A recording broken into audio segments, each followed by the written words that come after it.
Hey there, folks. Gather round, and let me tell you a hilarious tale about the one and only William Shakespeare, the bard himself. Back in the day, I was just a young lad with big dreams and even bigger aspirations. My head was always filled with wild ideas and stories itching to burst out. I loved to perform, and the stage was my kingdom. One fateful day, as I strolled through the vibrant streets of London, I stumbled upon an old, dusty book tucked away in a hidden corner of the library. It practically called out to me, "Hey, you! Come and open me!" So, being the adventurous soul I was, I dusted off the cover and peeked inside. Lo and behold, a magical shimmer whisked me away to a time long past, the Elizabethan era. I found myself right smack in the middle of Queen Elizabeth I's court. Can you imagine the shock on my face? I must have looked like a deer caught in the headlights. As I stood there, trying to make sense of this crazy time-traveling escapade, I saw a jester named Jovial Jack stealing the show with his witty banter. The court was roaring with laughter, and the queen herself seemed to be having the time of her life. That's when a crazy idea popped into my head. I wanted to make the queen laugh too.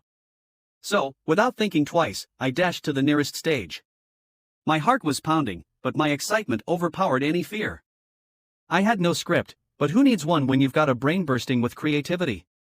I began to weave a tale of mischievous fairies and bumbling courtiers. With exaggerated gestures and voices, I brought my impromptu play to life. To my astonishment, the court was hooked. The queen stepped forward, intrigued by this wild-eyed lad who dared to perform without a script. My heart was in my throat, but I kept going, and soon, laughter filled the air.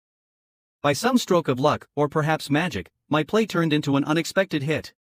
Queen Elizabeth herself was giggling like a schoolgirl, and I felt like I was floating on air. In that moment, she dubbed me the royal playwright. Can you believe it? Me, a humble dreamer from the streets, now had the queen's blessing to write and perform whatever my heart desired. And so, my journey as a playwright began. I wrote plays that made people laugh, cry, and ponder the mysteries of life. Romeo and Juliet, Hamlet, A Midsummer Night's Dream, they all came pouring out of me like a burst dam.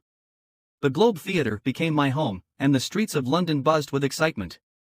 Audiences flocked to witness the magic of my storytelling, and I couldn't have been happier. And you know what the best part is? That magical book that brought me here?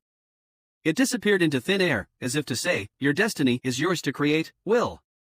So, there you have it, the incredible tale of how I, William Shakespeare, found myself in the court of Queen Elizabeth I and became the Bard of Avon. Life is full of surprises, my friends, and sometimes, the wildest dreams do come true.